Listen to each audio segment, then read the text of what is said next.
Fishing Gurus podcast.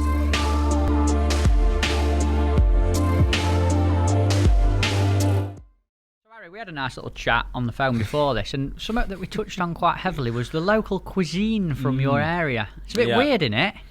What, the fish, do you mean? Well, yeah, it's fish and chip central, isn't it? Yeah, so it's like everywhere else in Yorkshire, or actually, to be fair, everywhere else in the country, apart from Hull and Beverley, is cod and chips. Yeah, it So is you where go I come from. So you cod go and chippy, chips. yeah, it's cod and chips, do you know what I mean?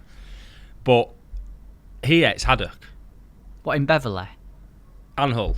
Right. And probably Grimsby as well, to be fair, thinking about it. I imagine that's quite nice, to be fair. It ain't no different. Yeah. Not really, no. It's the exact same taste. I was saying one night, it's not. Yeah. It doesn't taste any different, but it is different. And to be fair, I think cod's more expensive than haddock as well. You can get cod. You can get cod, but haddock is the one that they give you. Do you know what I mean? If you say fish and chips, you'll get haddock. That's weird, isn't it? I never knew that they were such a... It's like chip spice though as well. What? Chip spice. What's chip spice? So around us, you get chip spice on your takeaway chips. And what is it? It's like salt, but it's like red. It's like It's like a bit of it's like piri-piri a spicy salt. do you know what they've got in Nando's? Yeah. You get that on it as well. That's mad. Not at fish and chip shops, but like takeaway kebab and chips. Do you know what I mean? So you'll have chip They'll say, spice. Do you want chip spice? Yeah. Want a bit of chip spice, mate, with Chip that? spice, yeah. Have you got any weird dishes in Essex like that, Tobe? No, I haven't. No, not that I can think of, to be fair. No, nothing like that. Mate, everybody in Essex just goes Nando's, really. That's about it. What's if you could only have one meal? You're on a desert island. Yeah. Classic question. Yeah. What desert island? One last meal before you run out of food and everything. Anything you want. What would it be, Harry? Good question, that. Do you know what? I'm going to say spaghetti bolognese. Oh, slide on. No, yeah. I am going to say that, yeah. Proper like Lady and the Tramp style. Yeah, love it. Especially the one that Mum does. Does she do a good one? Yeah. Would me and Toby come round and sample it? No, yeah, definitely, yeah. What's different? It's a long 4-hour drive for a spag bol, mate. We're getting that booked in, don't worry. I'm gonna add to it. If there were one person, can be a fisherman, celebrity, Yeah. one person who you had to spend your last meal with, who would that be?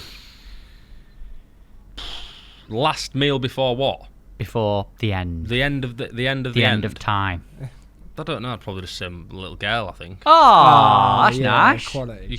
She called Pippi a little girl, innit? Yeah. Oh, lovely. Yeah. I like that. Yeah, it's a cool name, innit? Definitely. One really me, like one it. me that thought of it. Well, on that note, welcome to the Fishing Gurus podcast, mate. Yeah, cheers, mate. We're coming north Thanks for having me. Mummy Bignell's spag bol and chip spice 100%. and haddock. 100%. Love it. Yeah, definitely, mate. We'll get it all sorted. Thank you for coming down and joining us. No, thanks for having me. Mate, I just want to say, been buzzing for this one. Honestly, really have. I'm gonna put it out there. I think we should start the chat about Fishermania. Harry Bignell, folks, has just won the 2021 £50,000 Fishermania final. Well done, mate. Congratulations, honestly. It was Cheers, awesome Toby. Yeah, to watch. cheers, Matt. I want to start with a text that I got from Toby. This is about 30 minutes after the weigh-in. I got a text. Bearing in mind, Toby doesn't go match fishing. And I gets a text from him with a picture of the weigh board, and he went, mate, full stop, sent. It went, if this was any other sport, that guy would be having a piss test. Sent. How's he finished that far ahead? Mate, honestly, I just want to say... Like Gennady Golovkin or something. Yeah, that's exactly it. I was watching it, and I was like... And you were ahead. Earlier on in the day, you were ahead by a comfortable lead. Yeah. And like I said to you before, I'll be honest, I didn't watch the entire thing. I tuned in about every hour. And it was obviously like the third or fourth hour, I tuned in and you were like, mate, something ridiculous, like 50 kilos ahead or something. I was like, I'm thinking that's a typo, wrong, because everybody below you was really dead close, weren't they? Like it was a kilo in it. And then you finished even further ahead. I think we found out, I'm going to read it out because honestly, it's an astonishing, mate. Frightening. You should be really proud. Harry Bignell won the Cazoo FishOMania by the biggest winning margin in the competition's history, as he landed the £50,000 title with, mate, like I read it again, 85.225 kilos, 63 kilos more than second place. And that's why I said to Matt, any other sport with a gap that big, they're dragging you into the loo and that making you have a little wee-wee in that cup. What's Harry? Couldn't get a bite, mate. Couldn't get a bite. Has it hit home yet? What's happened since Fishermania? How does it feel now? Yeah, it's brilliant. It's massive for me. Do you know what I mean? I think there's a few things that everyone wants to win in there, and I think that's definitely up there with number one really with it, like all the competitions. So yeah, it was mint. What's happened since? What's the response been like? What have people said to you? What's your, family, friends? Yeah, so obviously everyone's been buzzing about it, all my mates and that, my mum, stepdad, dad, you know what I mean? Everyone's been like, can't believe it, sort of thing. But yeah, I mean, apart from that, it's just been quite chilled, really. I've not been out or out celebrated yet. I've not. Where are we going after this then? We're going That for a strip spec club. bomb. Perfect. Get us booked in. No, we're not really. I love it. What's have you ever had that sort of money before? Because £50,000, like, I know to me that's a life-changing amount of money. How's that amount of money for you? What does that money do for you? I suppose it's just nice to have it. Do you know what I mean? It's like, Oh yeah. it's not going to sort of change my life. I'm not going to be able to go out and buy a flipping villa somewhere and retire. Do you know what I mean? But it's like, it gives you that stability and that comfort to be able to think, right, I can maybe like, because I ain't been on the property ladder yet, so I can maybe go put a big deposit down on a house, get the kitchen and bathroom done. You know, It's a good start, isn't it? It gives you some options, doesn't it?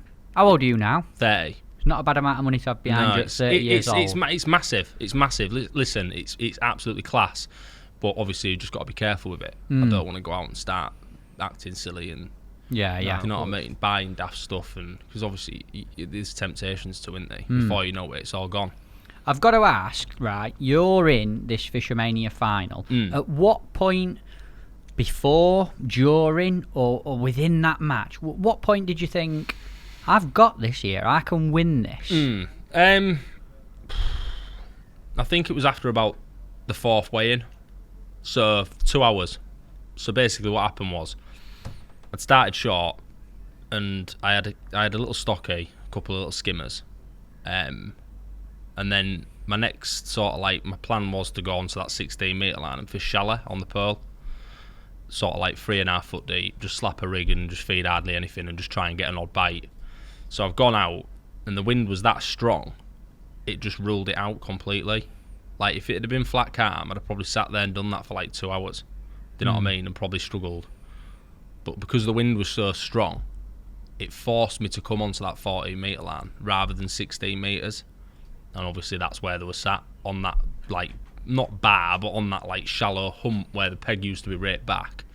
That's where they wanted to be, on the bottom there. So really, in a way, that wind's helped me, because it's forced me to come shorter than I wouldn't normally have gone. Interesting. Do you know what I mean? And after that 2 hour weigh-in, did you think, I've got this now? Yeah, so yeah, of course. I could tell what was going on. I mean, obviously you look round, don't you? I wasn't paying that much attention to everyone. I was paying a bit of attention to Sam, obviously next door. I could see he was struggling massively. I could see Rob Swan opposite me. I don't think he'd had a fish bar then. So I'm thinking, right, well, if, you know what I mean, if I'm getting one a bung, and the lads like second to end peg aren't catching now, all the fish just must be at that end, you know what I mean? So I sort of knew, and then I've gone in while I'm getting weighed in, and Dale, my mate Dale's obviously got mine, and then I've hooked another one, and it's like the cameramen are there like proper then, do you know what I mean? Like everyone started to like creep up and sit behind me, and then on that third hour it was just like kind of done, do you know what I mean? Yeah. I think I had 40 kilo then. I was round on the kids' lake, and after the third hour, people were coming round saying, guy on the end of that riverbank, he's catching one or two. He's not going to get caught. He's not going to get caught. And I'm thinking, hang on, there's 2 hours left here. Yeah, and like, he could get caught. And then fourth hour, it kicked in. That was when I think I can't remember. I think it was about 40 kilo. I think 30 kilo in that hour and a half, which is a lot in it. Frightening That's amount. mental. Frightening In an amount. hour and a half, it's a lot in it on there when no one else is catching as well. And do you know what I mean? So at this point, the match hasn't finished. You've got an hour and a half of the match left. Yeah. You're 40 kilos ahead of second place, right? How does it feel to be in that position when you know that you've 50 grand? Mint. Could you just relax and enjoy it? Of course you could. I was still taking my time with every fish, do you know what I mean? Dale was sat behind me, and he kept saying to me, look, just take your time, you just don't know what's going to happen. So this is Dale Shepherd, who's your bank runner. It was Dale Shepherd. So my bank runner, Dale, had said that. Said, look, just take your time, don't rush. Just make sure every fish counts. And obviously, you win by what you win by. So anyway, I'm sort of like sat there fishing away and that, and I'm hooking these fish on that like sort of point bit where it comes up, and there's some rocks to the left-hand side.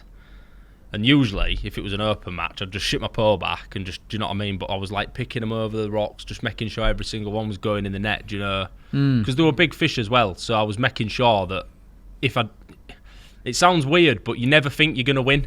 Like, even when you're that far ahead? Even when, yeah, but it's weird feeling. Yeah, I know what you mean. Because you're fishing for 50 grand, you're thinking, like, because I've seen so many finals before, like, get pinched like the last minute, do you know what I mean? Yeah. Often happens. And you've got anglers on the bank like Bennett, Zach Brown, just, you know what I mean? Jamie Hughes, who's won 3 of them before. Jamie, like, absolute unbelievable lads, do you know what I mean? Top of the game, so you just can't write anyone off on that match. And, like, all the way through, I'm just thinking, just get every fish in, and you can't be beat. And that's what I did.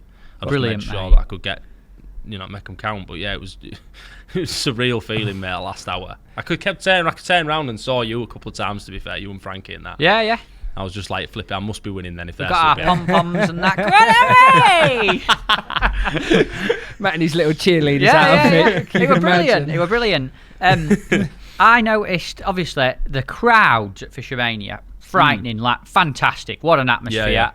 When I see it, I just think I want to be in that final. Yeah. Just, what's it feel like to be sat on that box? I've never been in a Fishermania final. What's it feel like in terms of crowds, cameras? You've got a platform either side of you where Sky TV cameras can come. You've got, there's a massive, like, scaffolding thing with cameras on. There's cameramen on the island. There's live interviewers coming to you, your bank runner, all the time.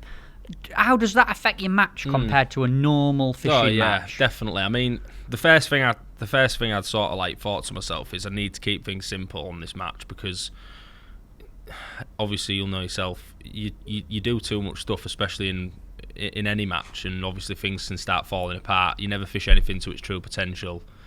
You're sort of flapping about, changing things. So I thought, just keep it dead simple. Do you know what I mean? The weirdest thing was, like, the weirdest thing about the final was the fact that there was music getting played.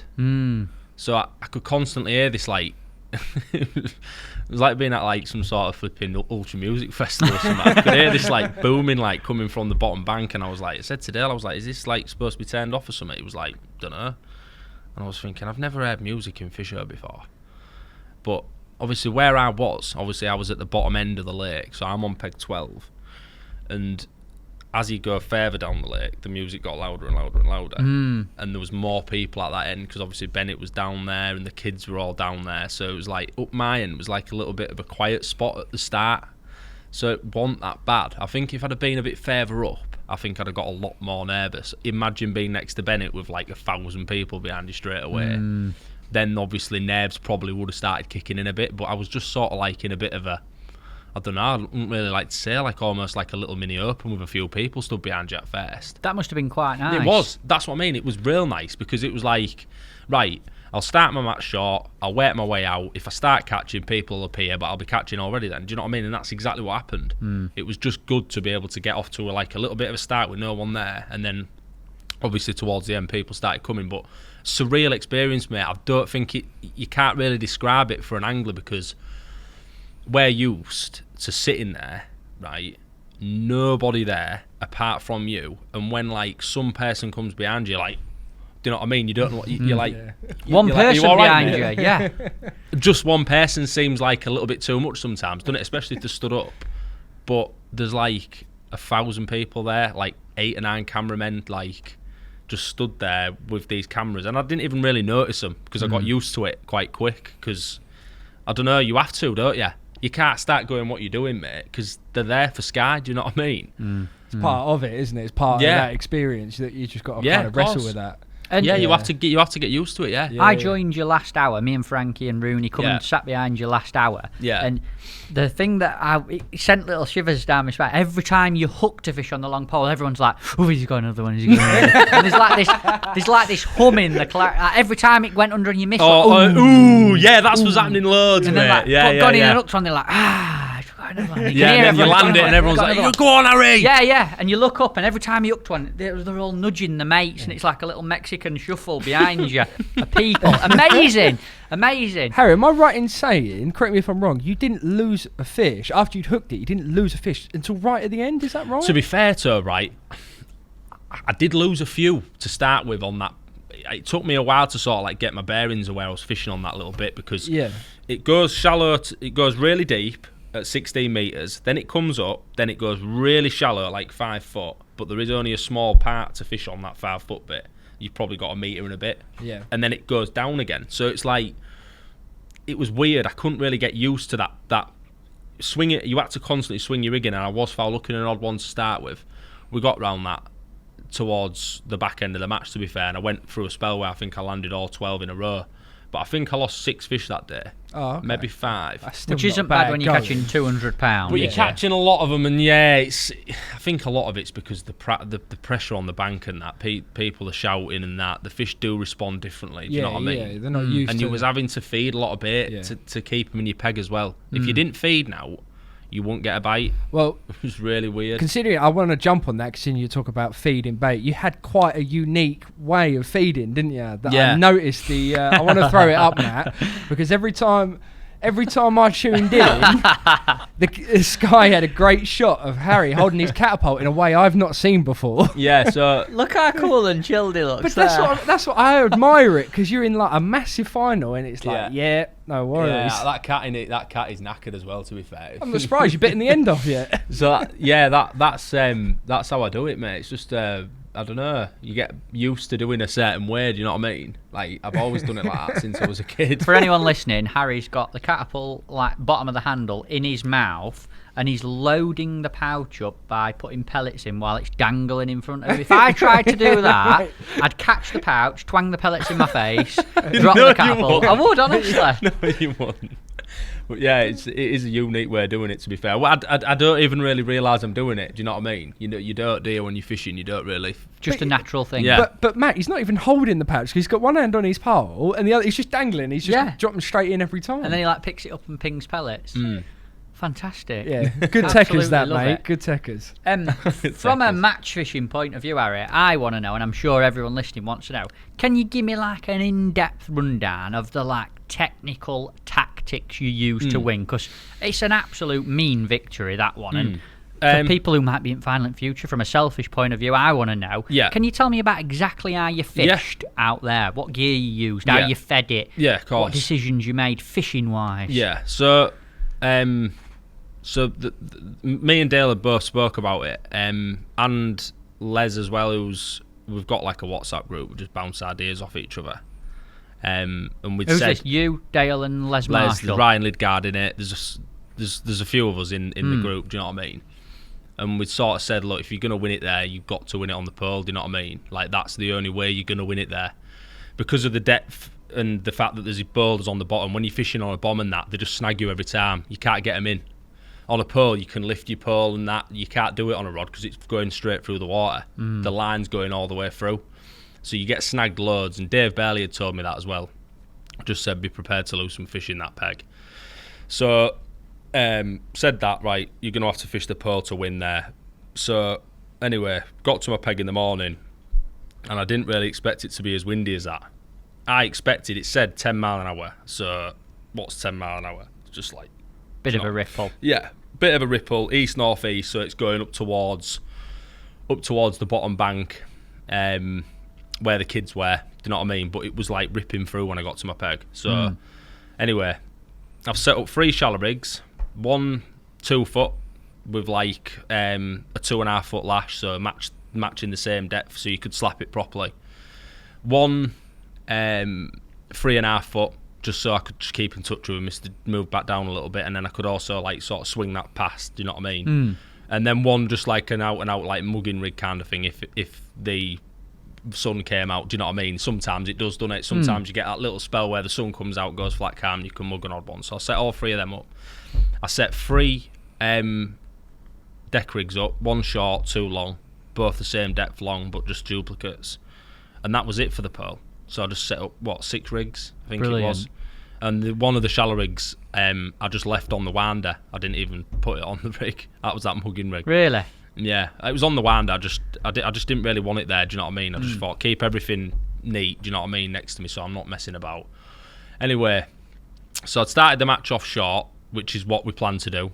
That was a little bit of a last minute decision, because I didn't realise how far that end peg was away from me. It was actually miles away. You were like set back, wasn't he? Yeah.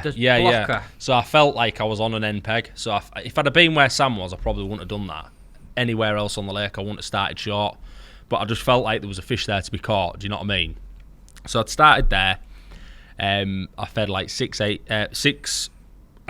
mils, gone in, knocked them in, waited, and it went under within about 5 minutes with a stocky, about £2. And then I just started missing bites continuously. It was like there was loads of them little roach and stuff there. So you floated just like, there'd be slight movements on your float, then it'd go under dead slow, you'd pick up and you could feel like a little fucking roach or something. Yeah, dangling on. Yeah. So, anyway, sacked that off as soon as I knew they were there. That was like, right, that's going up the bank now. I'll come on it again later on if I need to. Didn't feed no more bait on it, and I started slapping at 16 metres, and it was just that windy, like I couldn't get into immersion with it. Like, I think that slapping method, you need to be slapping the water properly, and your float needs to be hitting the water in a rhythm. It needs to be rhythm, like a rhythm. And I couldn't get into a rhythm because the wind was coming that strong. It was like you'd slap it, and then it'd take you, I don't know, a second to be able to get your pole back in to slap it again. So it was like slap. Do you know what I mean? It just wasn't right. Yeah. You think you need to make more noise faster, like slap? Yeah, because you can't feed when you feed. All they do is they just go. I think personally at Airfield, I don't think they actually come to feed like on the pole line. I don't think they come and start eating bait on you competing.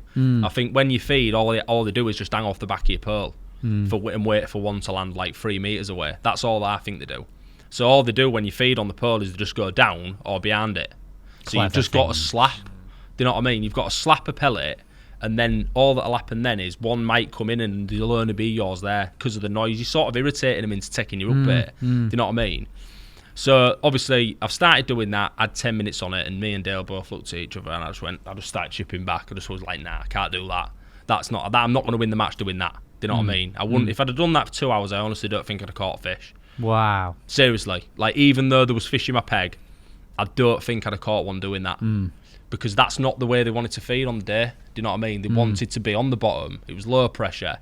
So anyway, I've come back and I've gone long at 16 metres on the bottom then.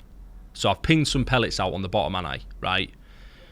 And I flicked my rig in at 16 metres, and I just felt like it was just, I just don't know what it was. It just felt like it was too deep. It was like a top 4 nearly at 16.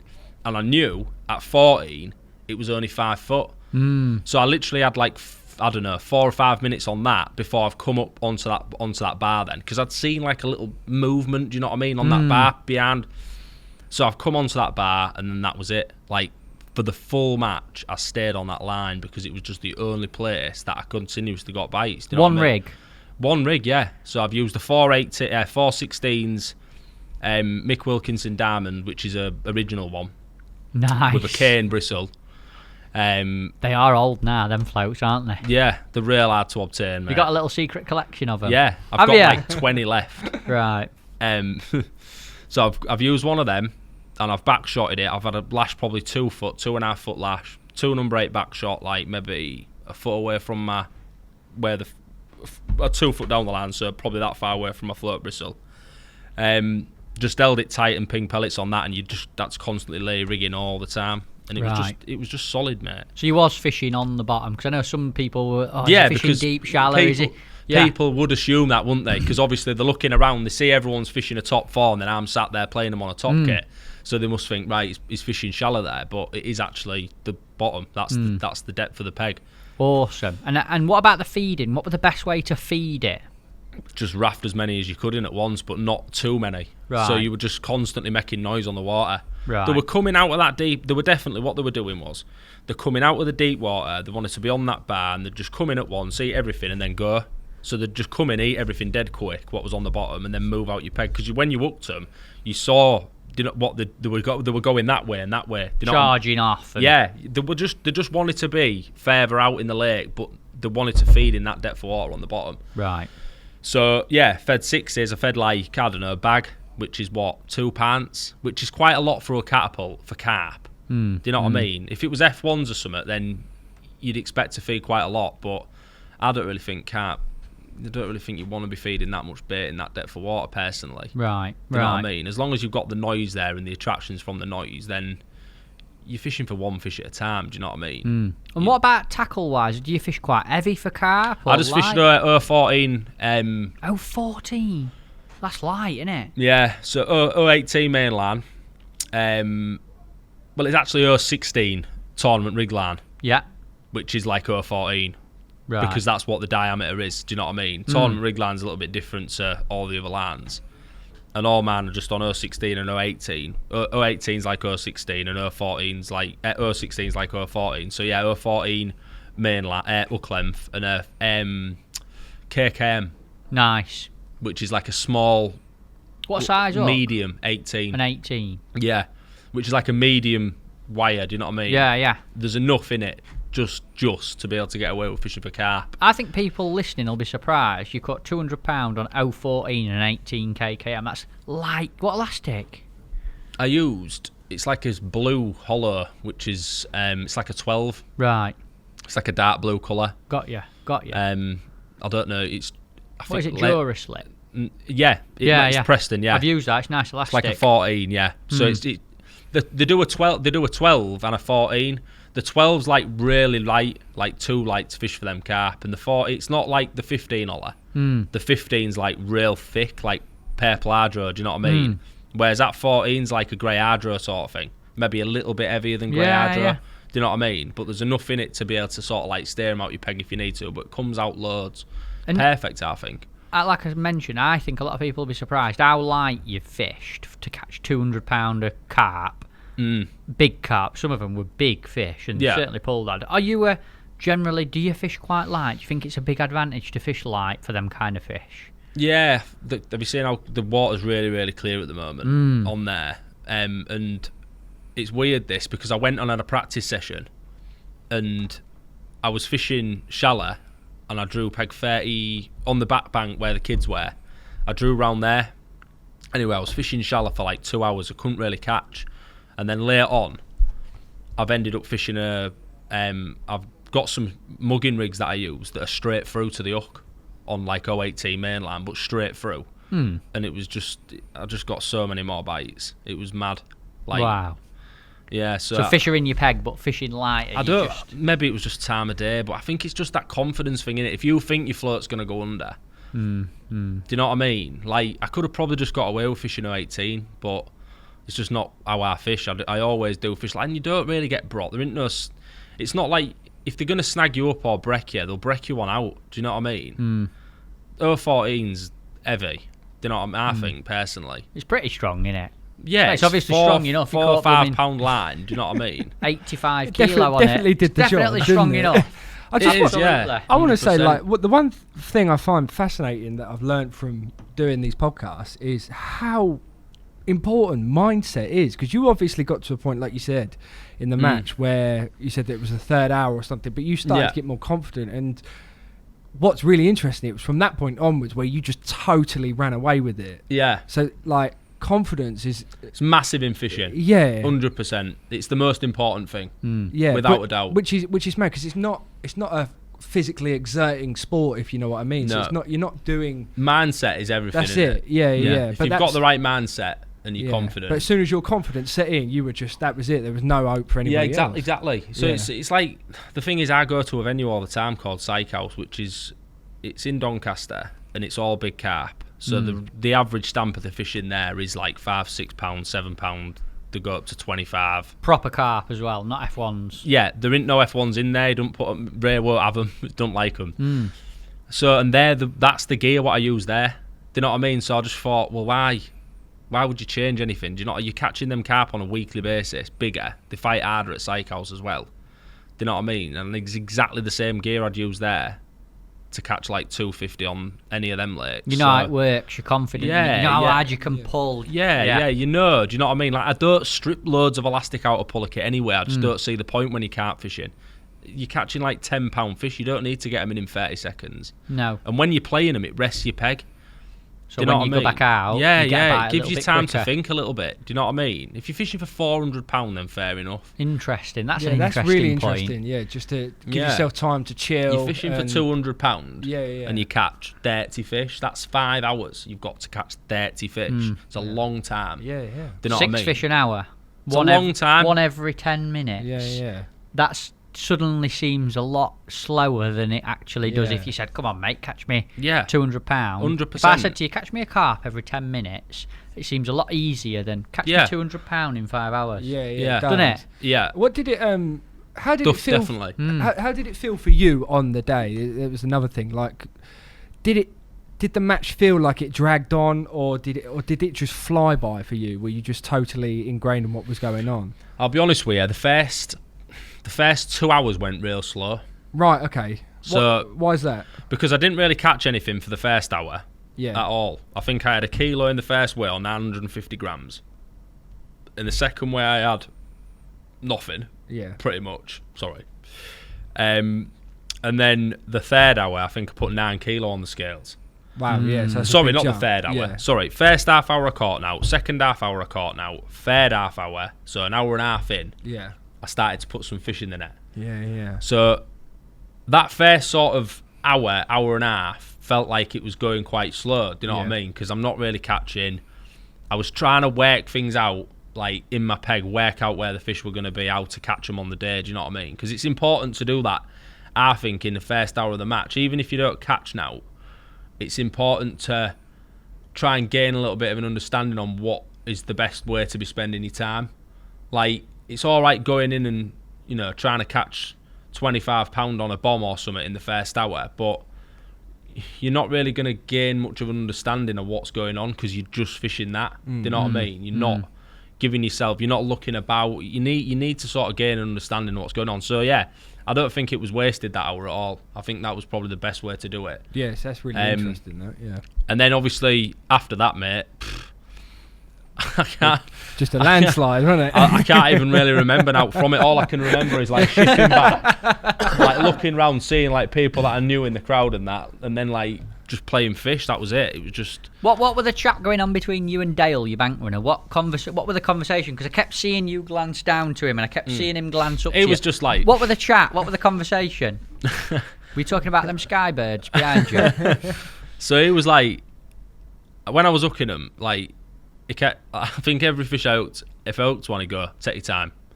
And I was like, yeah, I will do, mate. And then like I'm shipping back and that, and he'd go, no, take your time. I'm like, yeah, all right, I am. She's taking I just kept saying that all the time. And then like he'd be going, he'd say something like, no one can get a bite, mate, or you know what I mean, you need to feed a bit more, or because I was just like, I don't know, I was in like, and then towards the end, everything was just flowing. Do you know what I mean? I don't think he had to say now to me then, like with the last 2 hours, but were there any just joke, all sorts. Any he's jokey mad Dale, comments? mate. He comes out with some right mad stuff, doesn't he? What did he say? Tell me some Daleisms halfway through the Fishermania final. Because I was sat there thinking, I want to know what Dale's saying to him. I can't even remember, mate.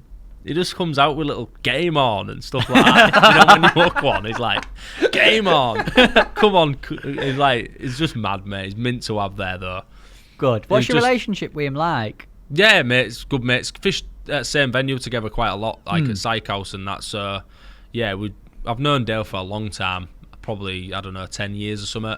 And he used to take me on Drennan Knockout Cup. I used to travel with Dale. He used to stay at his house and that. So, yeah, I've known him a long, long time, like. But to be fair, I was actually supposed to be Les behind me in the final. Les Marshall, yeah. Yeah, but he couldn't make it because his little boy had just turned 1. Right. So he was like gutted. So I'd said to them both, like, do you know what I mean? It's either one or the other. And then obviously Les was like, Dale will do it. So, you know what I mean? Either one would have been brilliant for me. Superb. Like, they're both top lads, but yeah, I think it was just that day, wasn't it? It was just. What did at any point, even that last hour, did you ever? Because I noticed you never played up to crowd. You never turned around. were you getting excited? Were you buzzing, or were you just put that one in my net, get another one? I wanted to like treat it as though it was like a normal match. So I kept saying that to myself, like don't like get silly, because I can be a bit silly sometimes. You know what I'm like. You know what I mean? So I was like, when I'm playing them and that, I was just like, right, you need to just relax a little bit, calm down, and just. I sort of knew then, like when you were there, stood behind me. I just didn't want to make a prat out of myself losing Fisher out, so I was just like taking my time still. Do you know what I mean? You just want to play that, because that would be really easy to. If it was me, you wouldn't be able to contain it. No, so very difficult to do. Very difficult, to especially stay when that calm. you're in your position where you are that far ahead. That you know it's. I think some people might have done, Tob. Yeah. I can guarantee some people will have done. Definitely. Yeah, but I think it's a little bit disrespectful to of course, the anglers next to you, do you know what I mean, to start doing that, especially if they're struggling. Yeah, it's quite admirable, actually. It's a fair play. Big respect. Yeah, massive respect. Awesome, mate. Absolutely awesome. What's going to happen from now then? You've won Fishermania, you've got 50 grand in bank. What's your fishing been like since? What has it changed anything, how you think about fishing, or what you want to do next, or anything like that? What's happened after Fishermania for Harry Bignell? I don't know, mate. I think I'm just gonna carry on, like, you know what I mean. I fish at quite a high level anyway, so I fish like UK champs and that every year, and I fish festivals and that all over the country, and I try to just. I think the most important thing is just try and just stay competing at that level. You know what I mean? Have you got a free pass to next year's Fishermania? I don't know. Right, because that weren't mentioned, was it?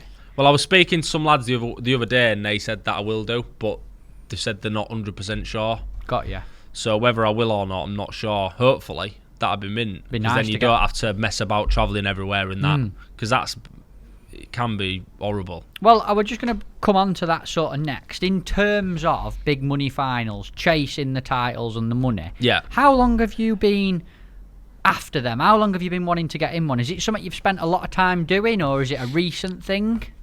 I never really used to do that many at all. I used to maybe do one or two. Yeah. And then last year, because my mates do them a lot. Do you know what I mean? Ryan, Les, Tony, all them lot do them constantly. And I said, right, I'm going to just start doing these now. Because I was just getting fed up fishing opens on a Saturday. Do you know what I mean? It was like, I'm not really going anywhere. I'm fishing the same venue. And you win like 100 quid if you win a match, and then you go home, and that's it. It don't go anywhere else. No one really bothered. So I said, right, I'm just going to start doing some qualifiers. And I said I just want to get in the final. Wasn't really bothered which one it was. Obviously, Fisher would have been mint, but if I'd have got in match this, I'd have been buzzing. If I'd have got in golden reel, I'd have been buzzing. Do you know what I mean? Because it's like you're in a final, you've got something to fish for. And you've got something to practice for as well. You can go and, do you know what I mean? It's a little bit of a campaign kind of thing. Big like campaign. Yeah. So I said, right, I just want to get in one. And I fished 2 qualifiers this year. 2 fishers. I fished some match this. I was third at Ayfield, or 4th. Third at Woodlands in Firsk. I think I was third somewhere else. And then obviously I qualified at Makins. Not a bad run of results in qualifiers. That's not bad. Where's this video from, Harry? That was the day when I qualified at Makins. That's Les sat behind me that, because he drew on Lake 1 or somewhere like Lake 2 I think he was on, and he just didn't catch, so he come behind me last hour and videoed it. It was absolutely solid. So this is Lake 5 at Makins? This is Lake 5, peg, I think it was peg 3. So a little bit of slap in there. That's what he was talking about, isn't it? So yeah, just literally like that's all I did all day on that peg. It was just literally solid. And what did you have that day, Harry? What did you weigh? I think I had 179. It was an interesting match, that, actually, because and I got one on there. Look. Wallop, have some of that. So basically, what happened was, right, that day, I drew on the we drew on the night, because you all on the angling trust matches is always nighttime draws now, isn't it? So or day 4 o'clock. Anyway, I'm looking at the thing, and I've drawn Lake 5, peg 3. And then I looked at the pegging. It was peg 2 was in. I'm thinking, oh my god. And peg 2 had like 14 or 15 spare pegs. And the lad who was on it, I don't know whether he goes there all the time or what, but I just thought whoever that is just going to take me out, because like you're next to someone with all that room, you're next to M-Peg. I wasn't even going to go. Really? Yeah, that's seriously. Well, that's a lesson to anyone listening who draws a peg and doesn't go. 100%, yeah. You never know. So what happened then? So anyway, I got there in morning, and there was Chris Barley was on peg. He's a great angler, Chris. He was on peg 4, or 3. There was me on 2, and the young lad on peg 1. Billy Marlowe, I think it was. Yeah. Yeah, young lad, youngish lad. So he's there, and I think after about 45 minutes, I think he had like a chip in his 14.5 metre section, so it stopped. He couldn't fish shallow properly. It was just like every time he slapped, it was like creaking, and he just had to sack it off and fish a waggler then. So I just had that line all to myself then. Do you know what I mean? That slapping long line. Me and Chris were neck and neck. We're probably both at £100 each at about halfway. And then his peg faded and mine got better towards the end. And I ended up with 179, qualified at Makins, which I was buzzing with, because obviously you're not going to go and then you qualify. Probably the best day I've had on a qualifier for ages as well, because like 9 times out of 10 you want £100 big in on a qualifier. So yeah. And yeah, driving home and that, I was like, rang a couple of people. I've qualified, and I was like, fucking, I'm gonna have to start going to Ayfield a bit now. But I had 2 weeks to prepare for the final. Yeah, it was quite soon, wasn't it, before the final when you qualified? And it's like, blooming hell. It's sort of it's home then. You're like, I'm actually gonna be like, you want to qualify that much, and then when you get into the final and you've actually made it, you're like, oh shit, like, what am I going to do? Like, what am I actually going to do here? I don't even know what I'm doing. Yeah. I'm going to have to, like, get everything sorted, and, like, it's manic, mate. Like, Practice proper and prep. manic 2 weeks, mate. What did you do in terms of practice and prep then, once you was in? So I went on one practice session. What, just pleasure in or in a match? In a match. I drew a peg that wasn't even in on the final as well, which was annoying. I drew peg 34 in a corner. That was the day I was just on about when I was just fishing shallow. I just tried a few things out. All I wanted to do was just make sure what I had read, like what I had was right. Do you know what I mean? I didn't want to think, right, I'm undergunned or I'm overgunned or I could get away with maybe fishing like a lighter elastic, or do you know what I mean? I just wanted to make sure the stamp of fish were right for my gear. So I went there, practiced, had that 6-hour match, came absolutely nowhere in that. I think Mushy won it, or Rob Swan won it, I think, with about £190 or something daft on an end peg. I think he just fished the waggler all day, but I still got an idea of it. Like I was looking around the lake. I spent the last hour. I shipped back, and I just watched for an hour. Interesting. I just looked like left, and I didn't even fish. Just sat, I just sat on my box and watched. That's mad. That's cool, quite. isn't it? That's quite a tactic, actually. Yeah, and I watched Jamie Hughes what he was doing. To be fair, I think Bennett did the same thing as me as well. He didn't fish for the last hour either. What, you sat in his box and what? Sat on the hill behind his box and watched, yeah. Just to, do you know what I mean? I think it just, when you're fishing and you're just slapping a pole rig, you're not actually fishing. You're slapping a pole rig. If there's loads of fish there, then fair enough, but you're not learning anything. All you're doing, you might as well be sat on a canal doing that. Do you know what I mean? Whereas if you sit there and watch, you can see like how long it takes for people to get a bite on a waggler, what depth they're fishing. Like, you know what I mean? How often they feed How often they're feeding. Like, how often they're reeling in and chucking out. Things like that. Do you know what I mean? It just, like, brings things together a little bit more, and you can sort of think, right, well, I can do that, or I probably wouldn't do that if I was there, because he hadn't really caught that much on that, or... I think a lot of people would literally just sit slapping a rig trying to catch one more carp in that last hour, and you've got so much more out of it by having a look around, haven't you? Did you write any of that down? Oh, any what? Any of like what you were observing? No, just in my own head. How good's your memory? That must be pretty good then. Mate. I'm just with fishing. It's all right with fishing, but with anything else, it's horrendous. ask Kirsty. But yeah, Kirsty, my Pippa's mum. But yeah, so obviously I took that away from then. I rang Les on the night and I was like, mate, I can't, there's no way that match is getting one shallow. I thought personally that match would have been like it was when Bennett won it the first year, when he fished 16 and caught shallow like up and down on the pole and then on that waggler. But one thing I saw and noticed, and it became really, really like noticeable straight away was how clear the water was. It was like tap water, like really clear, which is good for the fishery because it means obviously the water's fresh. Do you know what I mean? The fish are probably thriving in it, but obviously it makes fishing really difficult because they can see everything. Do you know what I mean? They can see absolutely everything above their heads. Yeah. Because the water's clear. So, you know, that's why I only had that 5 minutes on it in the match, that shallow, because I just knew like that ain't working today.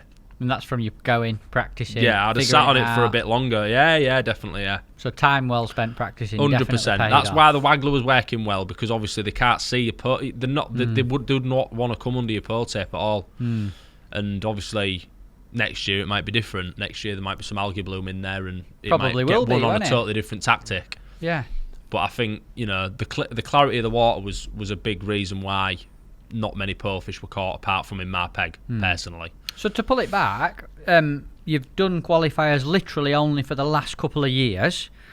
Obviously a bit of success in some this year, come third 2 or 3 times, then qualified. That's the first big money final you've been in then? Yeah. First final, yeah. 100% record. Yeah. It's not bad going, is Pretty it? good. That's cracking. I bet. I how long thought I can you'd been keep in a that for. few. I thought you'd been in a few more until you told me that. Honestly. No, first really final did. that. So First one. What? How do you find fishing the qualifiers compared to other matches? Like, if anyone listening is thinking, Harry's only done it for 2 years. He's got into Fishermania final, won it in his first attempt. What advice would you give people who want to go and fish some qualifiers? I wouldn't say I've I've got only pen and done. paper ready. I wouldn't say I've only done it for 2 years, because I have fished them for longer than that, but I've just not fished many. Yeah. So I've maybe done 1 or 2 a year. Right, I know some right. lads dedicate the full year to fishing all of them, but I've never been like that. I'd maybe go to Lindholm and I'd do like one at Airfield, you know, So close locals. ones. Yeah, I'd never go to Makins like in a million years. I'd never bother, because I'd just be like, it's too far. Do you know what I mean? And I'd just go somewhere local. So yeah, 2 years doing it properly. What advice would I give, do you mean? Yeah, to someone say. Well, right, so I don't know really. I think you've just got to think in your head that it's a law of averages. So like, you can't get disheartened if you don't catch anything, because you're not going to get many chances. That is the way it goes. So if you look at it like 100 horse race, right? There's 100 in the race. Only 1 wins, right? And there's probably only 4 that can win, right? In terms of pegs that could win. In terms of pegs, and you have to be on that one that can. And obviously, if you look at it in a law of averages, if you go and fish 100 qualifiers, you'll probably get 5 or 6, 7 chances. Law of averages. Do you know what I mean? Because there's 100 people there, or 120, right? So you might, you know, if you fished every single qualifier in the year, you'd probably get maybe 1 chance on a golden reel, 1 chance on a fisher, and 1 chance on a match this. If you're lucky, you might get 2 on each, and if you're really lucky, you might get 3 on each. But if you average it down, you're not going to get many at all. So obviously, you've just got to stick at it, I think. And just remember, like, just think, right, you know what I mean? I can beat him. He's won, you know what I mean? But I've beat him before, sort of thing. Do you know what I mean? If you're on the right lake on the right day, you'll win. If you win that lake, do you know what I mean? That's it. I suppose there's not a lot you can say. It's just, you obviously have to be lucky at the same time, because there's a massive element of luck in fishing. But just like, take your chance on the day, and I suppose. try and be single-minded as well. Don't set loads of shit up. Do you know what I mean? Don't go and think, right, I'm going to fish a waggler, bomb, a method. Just go and slap a rig, or... Do you know what I mean? Like, I'm not saying that's going to work all the time, but try and pick something you're decent at and go and do that. That's good advice. Do you know what I mean? Don't try and catch 200-pound fishing a method that you're not very good at, because no one's good at everything. Well, No. there are a few. Fish to your strengths. Yeah, 100%. Yeah, you've just got to go pick a method what you think you can win on, and if it's the right day for it, mate, you'll win, won't you? You know what I mean? What Nice. about because it's quite, when you're thinking about those averages, it's quite mind blowing actually to actually how. Do you know what I mean? You do have to be lucky to a point, don't you? Of course you do. Yeah. So for somebody that's made it the entire way, what advice, coming back to the mindset kind of side of it, what advice would you give to somebody who's perhaps losing motivation? Because that must be hard for some people to stick at it. It must be Yeah, of so course easy for a few people to go, a do good- you know I've what? seen it, Tobe. I've seen people try qualifiers, not like it, get down about it, and not do them. I'll be Yeah. honest with you, Tobe. In a way to answer that question, I have seen that as well. Yeah. And it can absolutely ruin people. Like, I've seen people put posts on Facebook, like, on about selling the fishing gear and that. Which is, you know, Which is that's balmy. mad. Yeah. I think It's in quite that sad, isn't situation, it? It is, that's I what I think in mean. that situation, I think I'd just strip it right back and just say, just go and enjoy your fishing. So just go back Don't to... go on them. Yeah. If that's how it's getting to you that bad. Yeah. That's brilliant advice, actually. Just That's go what back I to do. you Just enjoy. go and fish at and where you enjoy. Do you know what I mean? Go and catch fish, and when you're feeling more confident, come back on them. But don't just keep going on qualifiers because it can ruin you. That. I bet it happens to good anglers. Yeah, of course Yeah, it will. yeah. Yeah, you might not get a chance of 30 qualifiers. Yeah, which that would be hard for some people to take. That's good advice, though. Definitely. Yeah, Very yeah. good advice. 100%. Very good advice. I want to move on a little bit because obviously although I know you, we're both from up north, we're Yeah. both same age, Yeah. very young, we're only 30, got years ahead of us. Not even in your prime. are you? Exactly, not even got there, just getting started, I'd like to say. I want to know a little bit more about Harry Bignell. So exactly what did your fishing entail? Where did you start? How did it happen? Because I really don't know that much about you, and I'm sure people at home and stuff would Yeah. like to know, where did fishing and your match fishing journey start? I know exactly where it started, Matt. Do you want to have a look? Go on then. Look at that for a picture. Where did you got that from, Tove? Look at them little football boots. I'm liking the grip. Is that a Quicksilver Billabong top? Quicksilver or something? boarding. Quicksilver boarding. I was a bit of a skateboarder as well, mate. Honestly? Yeah. I You was still do shit, it though. now? Hey? You still do it now? No. To be fair, mate, Rollerblading, you've matched the jumper with the trainers. You put some effort in there. Yeah, Look- colour-coded. Yeah. Can you remember that big tongue you used to have on your football boot Yeah, and fold yeah, it that's it. down? That's got it, one. innit? There. Yeah. Little Wow. Nike football boots. So is that the start? Yeah, that was about when I started. Yeah, so I got for I can't even remember who bought me it. I had a Shimano Hyperloop waggler rod. Yeah, Right. remember them. It was a 13-foot rod, right? And I'll tell you, when I first started, it was a school trip. At the end of the year, they used to take everyone. You could do all sorts. You could go to cinema. You could go Flamingo Land. You I'd have could- been there, mate. Right. Love a Flamingo flamingo. Land? It's like a theme park near me. Oh, right. It was like a couple of days. You could do bowling, fishing, Quality. right? So Yeah. the teachers used to take you, accompany you, Yeah. and obviously you used to go. And I remember it was our geography teacher at school. Can't remember his name now. Oh, God, what was his name? Can't even remember. Mr. Mate. Geography teacher. Mate's gonna do me head in. If though. he's watching this, Right. he's going to be Anyway, really disappointed. I know. That's what I mean. Anyway, it was some sort of prize that they'd put up as well. Can't even remember what it was. It was like if you won, you got a prize, or if you beat the teachers, you got a prize. So anyway, I'd been fishing a few times to where we was going at Risby with this little rod, and I used to get like 3 packs of these mussels. What, like cockily mussel things? Yeah. Right. Didn't have a clue what I was doing. Right. Why to think- mussels? Why did you get the mussels? I don't know. I think that's because I'd been there, used other stuff, and I'd seen like blokes using these mussels, catching on them, and I'm thinking this is the bait to use. Mussel is the one. So I'm up there, right? Anyway, with these, and I used to fish mussel on this flipping waggler. God knows how, right? With a little tiny float on, like a little crystal, probably 4 gram little waggler that I used to flick out. Used to just go anywhere, and then I used to just throw mussels over the top of it. Right. Honestly, mate, wherever it landed, it'd get an handful of mussels. So it could like land 3 meters to the left. I'd throw some mussels in. It could land over there. I'd just throw them. There'd just be mussels all over. But I used to catch like tension that on it. Anyway, so I went on this geography trip, and I actually won the match doing that. Get away. So how bad they must have been, God knows. But anyway, I won this fishing geography match. And ever since then, I started going up to this to a place called Risby, which was it's like a little commercial fishery near me.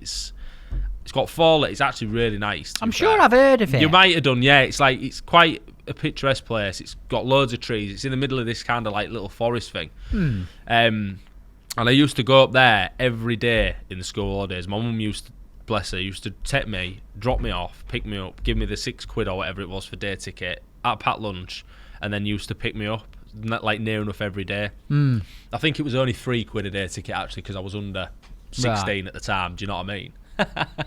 Another one there. It's another You good just one. put another one up. Park Yeah. bench. So anyway, I'm fishing away and that, and I used to go up there every day in the school holidays, and I think it was like one evening I was fishing on a lake what they used to have open evening matches on, right? So I'm fishing with this rod and catching like things on mussels and that. It was just like, I don't even know what I was doing, to be fair. Not doing it properly. And one of the lads was like, look mate, there's a match on here, you're going to have to get off. So I did. I just like rang my mum. I was like, oh, I need picking up because there's a match on. So obviously I went home. And then the next week, there was a match on, and I went on the other lake, and I ended up sitting behind the match sort of thing, do you know, on the hill, watching them and that. And I was like, I actually felt like I wanted to have a go at the match, so I went and fished a match as well with that rod. Yeah. On them tactics. An adult match. Yeah, on them tactics. And what are you at this point? 13, 14? No, younger than that, mate. Wow. Like 11. Do you know what I mean? 11. Proper I'll have babby. been. Young kid, yeah. Not a clue. Anyway, With mussels. yeah, match. mussels and that, yeah. Sponsored by Heron Foods. Sponsored by Heron. And then after that, mate, it very, very quickly became like my mum was buying me pearls and that then, and like a guy called Mike Oldfield, I started going to another venue then, and he sort of took me under his wing a bit, and he gave me, I think it was an Elite 66 Maver, like 2.5 gram pearl. He gave me it real cheap, like £400, and I used to pay him back weekly out of my winnings. Wow. So it evolved from like using that rod, going on a few matches, and then all of a sudden I was fishing like massive open matches at Sam Ostick's within about 6 months. And that's a venue up near you, Sam Ostick. I'm Yeah, sure yeah, I've heard. Because Geldart and that used to go there. And Joe Carras has been. I remember Joe when didn't- we were at magazine talking about Ostick's. Yeah. Joe, yeah, he used to go there. They all used to do real well up there. And so anyway, I had all the gear then, and I used to just literally just fish that place all the time, like every day, pretty much in the summer holidays. So like when it was, so what is it? Is it end of June to August or something? And start of September. Yeah, Yeah. From 6 then, weeks, yeah, so- 7 weeks. So yeah. So basically, I started going there, and I just used to like set one top kit up and fish across on the mud line in like 15 inches of water for 6 hours, and just constantly like shipping and out. If you missed a bite, ship back. And it was like I developed to like, I think they used to call me Mud Monkey or something. They used to call me some names. So you were and renowned that. for fishing the mud line. Yeah. That's interesting. All I used to do. And that's more than 15 years ago now, and the mud line and stuff is still something that a lot of top anglers talk about. It's got a lot different since it used, because obviously this is the time when top end pearls first really came about. Like tournament came out, and you know what I mean. It used to be a lot of pace fishing, and then all of a sudden these pearls got that good that people can fish with them at longer lengths, and that tactic came into its own then. And did you used to win a lot? I used to win loads there, yeah. Brilliant. At a young age as well, 16, 17. So looking 15. at what's interesting, like Tobe, do you know what I like about this? Go on. We get a lot of people on these podcasts and start on a canal catching a little perch, and they join a club, and then they join an adult club, and they start going with a dad on a coach and end up, you know what I mean? It's a long. Yours is like started fishing matches. And I was into big open matches straight away. No club fishing, no junior never been fishing. in a club ever, mate. Ever, no. So you literally went straight in in. the deep end, yeah, really, yeah. go It for was the deep end as well, to be fair, because there was some proper quality anglers that went there. There was like Lodgy and that. Mick Lodge, yeah, he's awesome. He was mint. There was like loads of the Gabellino lads. Ray Marklew. Yeah. He used to go. He used to pick me up actually. Did he? From my house. Yeah. I've had a few batterings off him, you know, like Selby Canal and. Yeah, mate, he's sound though, isn't he? Yeah. Absolutely mint bloke. But did you find that jumping in at the deep end like that meant that you were learning so much quicker I because think, you were surrounded part by of it that. was because it was so close to my house, because it was literally like 5 minutes away from my house, walking distance. Like literally, so just literally down the road. I could bike there. Like, do you know what I mean?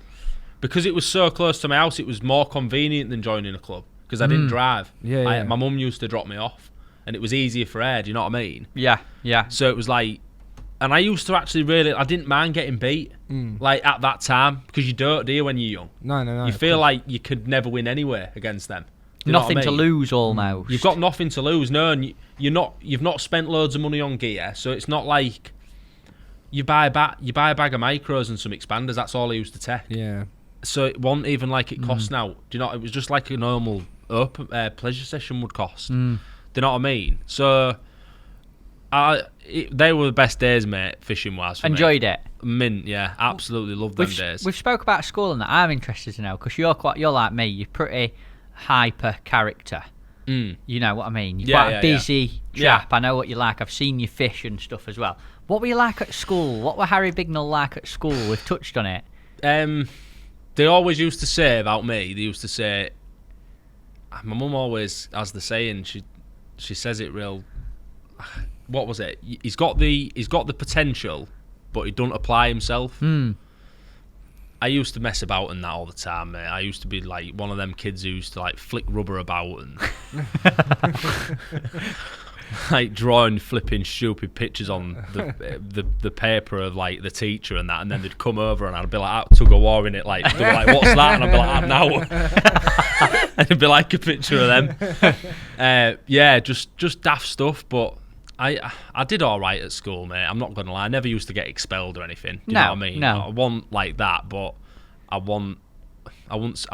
didn't listen very well. You enjoyed it though. Yeah, obviously, yeah. I'd love to go back. Do you know what I mean? Just for a week, just to see what it was like, relive it. But I was all right at school, mate. Brilliant. And what happened?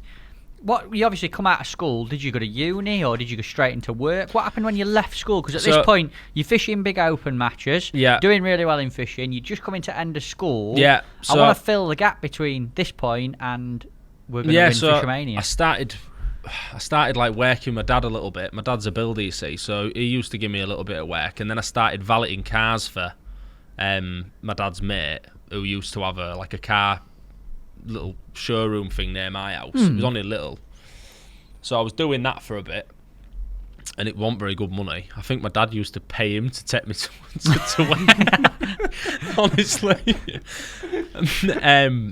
And then he was like, this guy was like, mate, do you know what I mean? So anyway, we sacked it off in the end, and I started working at this call centre in Hull, which is like, it was selling phone and broadband, talk.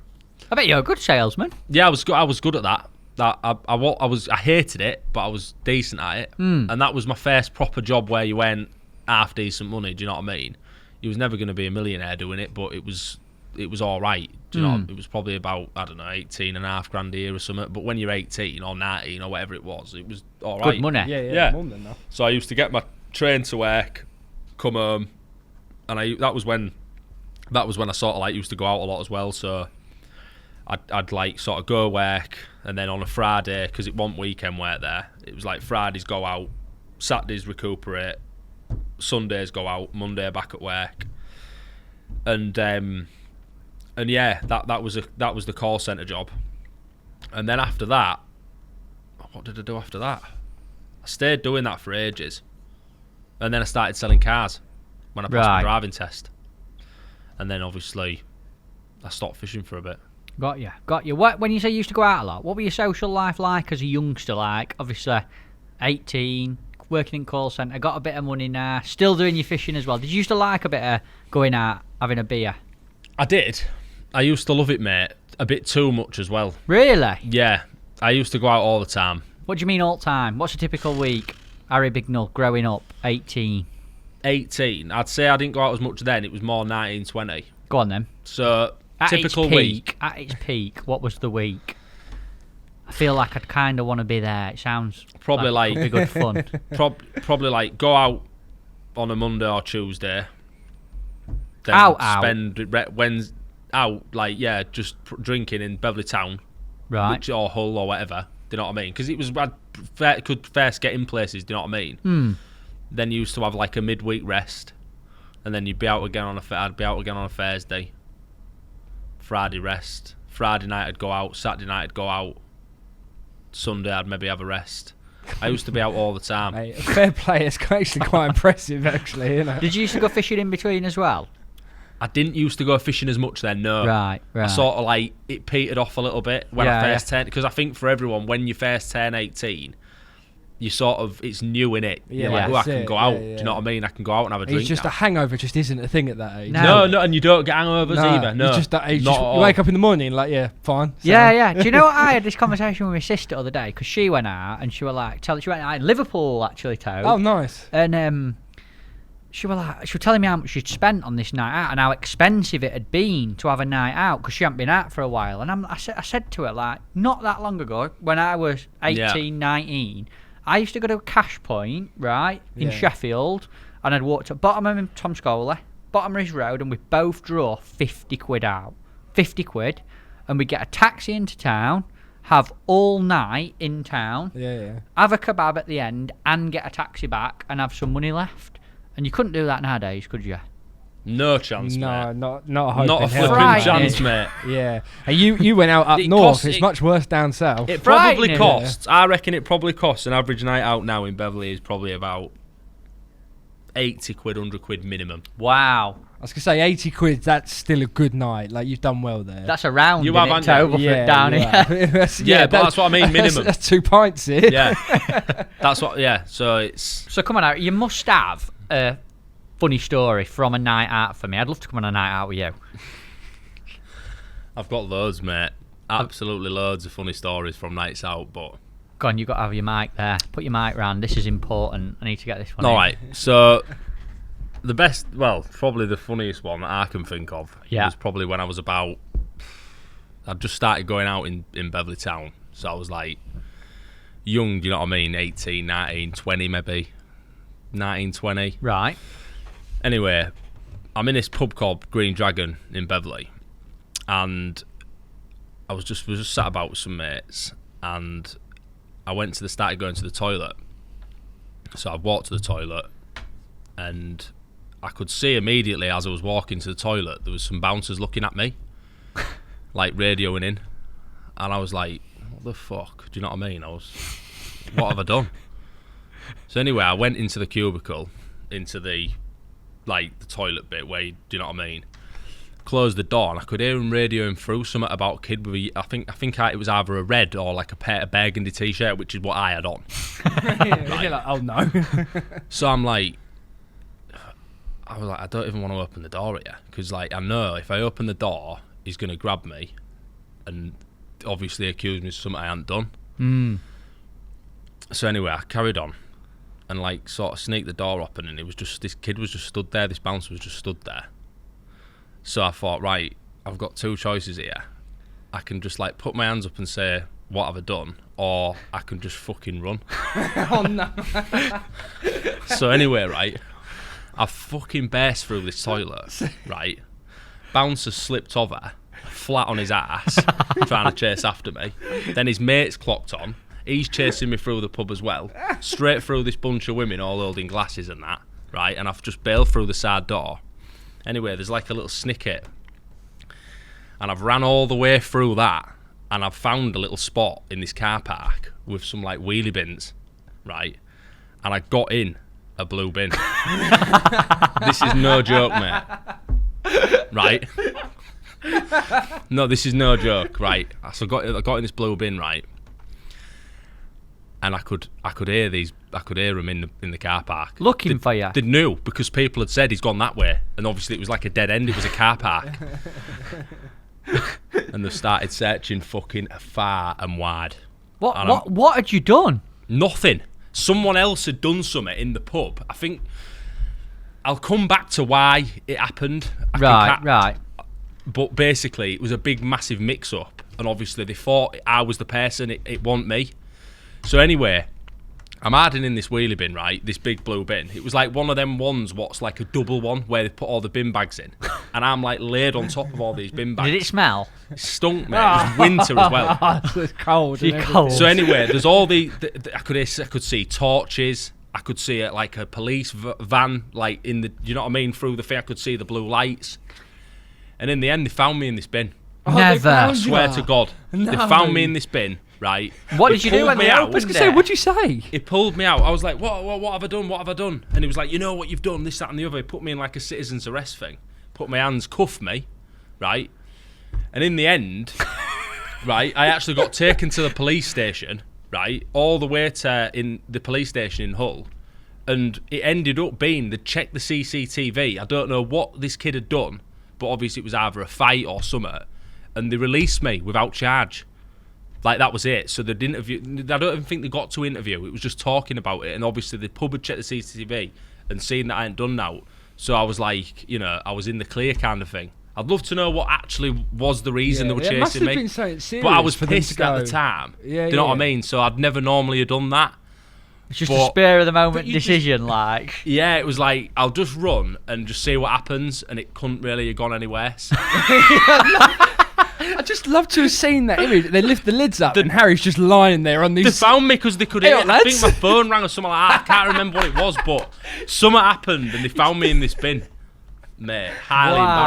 embarrassing. And then like, I was getting out and then it coming down, there's all these girls like looking and like me like Stig of the Dump walking down, like, flipping covered in wheelie bins and just crazy, mate. But yeah, that's one story. I could go on and on, but Wow. Have you ever had a mad night out fishing wise? Anyone fishing or while you've been away fishing or anything like that?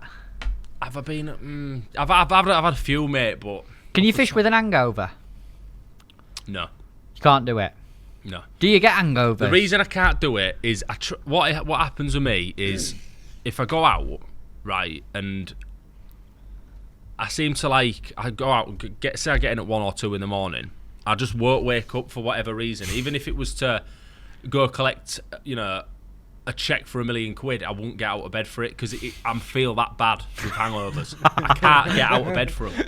I don't know what it is. Really? Honestly, mate, I can't do both. If I go out, I can't go fishing the next day. Right. I just can't. Some I'm people like can. that. Hangover writes my day off. Game over. It's Yeah, bad. yeah, You can't. I think like 10 years ago, I would have been able to do it. I could do it then anyway. But now, no chance. Not a prayer. No. Matt, what are No you like way. with the hangover? Can't Mate. imagine you being like hungover, like on death's door. It sounds really weird, but I enjoy going out and having a pint. Like, I really enjoy it. I've got 3 or 4 different sets of mates, fishing mates, local village mates. Where I come from, I've always come from a village with a local pub. Ah, yeah. And yeah, after fishing with Barnsley lads, we always like to go and have a pint. And I do enjoy having a beer, right? I bet you like a Guinness, something like that. Oh, I like oat, mate. Oat do moist. you? Yeah, oat damp. It's so But northern. I'm all right if I've been having a few beers. So, like, go out on Friday night, have a couple. Saturday night, you know, might have 5 or 6 and a meal and that, and I'll be fine. Sunday could have a couple. I'm fine if I've been having a few drinks. Yeah, It's yeah, like yeah. my tolerance is up and I'm all right. You build up to that. Yeah. You But sort you know, of get, yeah. if I didn't have a beer for a couple of weeks and then I went and had wouldn't be able 8 pints on a night out, or had a night You'd have no out, chance, would you? oh, be seeing you out of seeing you. action. Bye bye now. Yeah. Yeah. Yeah, no, I know what you mean, mate. I do know what you mean. But I think we should have a bit of a podcast party, me. Everyone who's we've got to have a podcast Like a Christmas tea party. Absolutely. No, like a party. Like all, Yeah, all that'd the be old good, guests that. back. Can Yeah. you imagine that night out? That'd be a great night out. Could do some social media and that on it. Yeah, We'll just live it. Harry running for a bin. Up there. Bennett can be on Moretti pumps. Mikey can bring his weights. It'd be awesome. Pete Upperton going, Shabba, Shabba. That'd be awesome. Get that booked. Let's would do be it. good, Let's that, do to be it. fair. What about going away? Because I know when I spoke to you beforehand, you talked about you used to like enjoy going away on Ibiza and Maga and that, yeah. was that a big part of your life when you were going out? Yeah, especially when I was in my 20s. Well, obviously I've only just turned 30 now, but when I was in my early 20s, we used to go on little trips away and that Magaluf. We used to go for like 3 nights, 2 nights, whatever. Bit of a spur of the moment job. Yeah, sort of like not been booked in advance, just like we used to book it and just go. Do you know what I mean? We used to go weird times of the year, like May and stuff, when it wasn't even that warm, but just quality. Do you know what I mean? I wish I could just, obviously, you get too old to do it. Do you know what I mean? But it was mint times, that absolutely mint. Awesome. Went on like a 72-man stag do once. 72 man. Yeah. You What ever was been on a that like? 72 man No. stag do? That was mint, that. Where was that? That was in Magaluf, that. Tell me about that trip. So, it was... Basically, I wasn't actually invited on it. Well, I was, but I won in another way. So anyway, we ended up going. It was a bit last minute for me, and there was like 2 planes full of us. There was like a plane separate to another. Well, obviously not all us, but there was 2 different planes that went out. Some of them went for a week, some of them went for like 2 days, some of them went for just one night. Do you know what I mean? Everyone went for separate lengths of time, but it was like the same period. Yeah, nights was mad because there was like flipping 70 people in one bar. It was crazy. I didn't even know everyone on it. But then that's when I met Kirst on that same holiday. So Kirsty is your ex-missus, right? Still kind of missus. It's a bit weird, but so yeah, I met Kirsty on that holiday, and obviously, now I've got a little girl with her. So wow, that's not a bad holiday to go on, then, is it? That's what I mean. It worked out nice. Do you know what I mean? But, Yeah. But yeah, so it's crazy how things What's work out in it. Can we talk about Kirsty a bit more? What when you say it's a bit weird, and what do you mean by it's a bit weird? She is your missus. She ain't your missus. You've got a kid. Yeah. So basically, I met her in 2017, I think it was. Might have been 2017, Magaluf, and then we was like inseparable then for like 3 years, and then COVID sort of struck on like 2 years ago, wasn't it that? A year and a bit ago. And obviously she lives in Manchester and I live in Beverley, so it's like a 2-hour distance away. And then I got banned from driving as well for 6 months for speeding. So it sort of limited the amount of time I could see her, and that I still used to see her a bit, but not as much, and we sort of faded apart. And then obviously we found out she was pregnant with Pippa. Right. Around the same sort of time. Tricky timing then. No getting away from that. No. And to be fair, mate, you know what I mean? It works fine. Like, I see Pippa every weekend. She comes down here. She's good mates with my mum, so she comes to ours and sees us, and it works fine. Pippa's obviously loved by everyone. You know what I mean? Yeah. So she's got the best of both worlds a little bit. Do you know what I mean? She's got all the family here, all the family there. I come there, she comes here. So it's nice for her, but obviously it's difficult with the driving side of things. Yeah. Who knows what the future holds, though, mate? You know, sounds like it's very exactly. amicable between you both. Yeah. Yeah. And how old's Pippa now? 11 months. Wow. Right chunk. What's it like having an 11-month-old? She's mad. It's mad, mate. Because like obviously it goes from being like tiny, like the size of your hand, to being like almost too heavy to pick her up. Do you know what I mean? She just wants to be off now. Proper she's person. Just crawling about. I was going to say, she's at that age where you're starting to see like a personality in that come from. Yeah, exactly. Yeah, she's always smiling, and she's amazing, mate. Proper lovely, amazing, yeah. Awesome. That's interesting to talk about, mate, because I say it a lot on this podcast, but I think people see fishermen and people doing well in fishing, and they often think, look at that, easy life, just goes fishing. No, does really well, definitely wins not. matches, and I always think everyone's got something that's like, I've got a missus and she lives in Manchester and she's not really my missus, and we've got a kid, but we make it work, and people don't realise how people's lives is a little bit different on the outside to what it looks like on the inside. Exactly. Obviously, I do still go fishing quite a lot. Yeah. Twice a week, maybe once a week sometimes. But you don't need to take the piss. Do you know what I mean? Damn right. You've got a family in that, and you've got a little girl. You can't go on a weekend both days. Do you know what I mean? You just got to go one day. Pick and choose your times that you go. Did you see Pippa after you'd won the final? Yeah, she was at mine that day. Brilliant. Oh, yeah, wow. Fantastic. So I came home, Pippa was there, all my mates were there, Kirst was there, my mum Rich and that. So that was just mint, that actually, to be fair. Fantastic. When I got home, they were all there waiting. Makes me smile, that does. Yeah, that's giving it was good. Same. That's lovely. Really good. Yeah, it was nice. Back onto fishing. I know, because I were there at the time, you had a really good stint at Whiteacres. We've talked about that place. It gets brought up a lot on the podcast. What did Whiteacres do for your fishing, Harry? It's a bit of a weird one, that, because I literally went from... I've never really fished like open water carp venues much.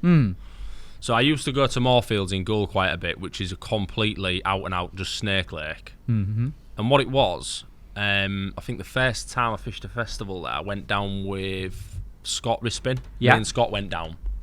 And the first time I went, mate, I learnt so much that week. Like, I didn't come nowhere in the festival. I think I finished about 40th or something. Cricket score. Do you know what I mean? Some people would be pleased with 40th out of 180, but... Yeah, but maybe 48, something like that. Yeah, In the 40s. I remember I was in the 40s. And I came back and I did something that I'd never ever usually do, but I actually wrote down each day that I had, what weight I had, and what I should have done on the peg. That's interesting. I've never done it before, right, ever in my life, but I was that keen to sort of like learn what to do there and like just analyse it in my head. And that was where I wanted to do well there. That was all I wanted. So I did that, and I wrote everything down. I was like, Belingi, what I did, what I should have done. Porth, what I did, what I should have done. So I remember I had caught nothing at Porth. Match late, what I did, what I should have done. And I went back in the September, and then I went back in the September and fished the Maver Festival. Got a little bit lucky, drew some good pegs, to be fair. And I ended up third in that one. Fantastic. On your So second my ever? second one, yeah. Which I was, do you know what I mean? I was buzzing with that. I could have won it, to be fair. I was like 2 ounce off winning it. Wow, My mate, Mark close. Booth, was in my section on the first day, beat me by 1 ounce. If I'd have won that day, I'd have won the festival. So Damn. it's one of them, but you've still got to be happy, you know, with third. I think Des won that one. Steve Ringer was second in that one. Not bad company, that, is it? No, not really. Steve Ringer second, Des winning it, you come third. Yeah. And then, yeah, ever since that result, that was what I wanted to do. Do you know what I mean? I thought, right, I can just sort of spend my efforts preparing for Whiteacres, go fishing throughout the year, fish my open matches, and then at the end of the year, fish the Maver or the Preston or both. Do you know what I mean? And try and get some good results down there. And I think I had a couple of top tens, and then I remember, I think it was the last one I fished. I was winning the festival with 3 days to go or 2 days to go. I had a bomb out on that on the match lake, and then ended up getting beat by a pound on Jenny's last day, and ended up 11th out of the top 10. First out of the money. Obviously, all I want, you know what I mean. All you want to do is you want to get in the top 10. You just want to get in the money places, don't you? And at that point, I ended up just quitting fishing for like 2 years as well. Wow. Because I knew you'd had some time off. I remember you having a little bit of time off. Yeah. Not because... I don't think it was because I wanted to... Because I was that annoyed with it. I remember I was just like... If I'm coming home and I've been on like an holiday and I feel like I've not like enjoyed it because I'm stressing myself out about it. Let's just have a little decompression period. Do you know what I mean? Let's just go away from it a bit and just like stop going for a bit. See if I can get the buzz back for it a little bit. Looking back now, it's stupid. I should have just carried on going a bit. But obviously it coincided with a few other things as well. Do you know what I mean? What do you mean? When you say other things, what? Obviously, yes. It's a strong decision to go from, I've been fishing since I'm 12 years old. So I had that. I've got into match fishing. I'm winning really big matches. I'm going to Whiteacres. I'm doing well. I've framed on festival. Flipping heck, it's not like you've bombed out. You've come 11th out of 180, and all of a sudden you're quitting fishing for 2 years. Yeah. So there was a few things, mate. To be fair, there was that. Obviously, I started selling cars at that time as well. So I went from working in that call centre to going and selling cars full time, which was your working week was like Monday, Tuesday. You got Wednesday off, and then it was Thursday, Friday, Saturday, Sunday. Quite a busy week, that. At work. Pretty hectic. You didn't get no time off at all. Saturday, Sunday's working's no good for fishing either, is it? Nah. Oh, mate, no. Well, you can't do it, can you? No. Like, how can you? Do you know what I mean? If you're going once a week on a Wednesday, what matches are you going to be... What are you fishing on a Wednesday? Seriously limited, really. Isn't Yeah, it? you're not... It's just, you might as well just not go. Or if you are going to go, just go carp fishing or something. Do you know what I mean? So that was one of the reasons. And then another reason was...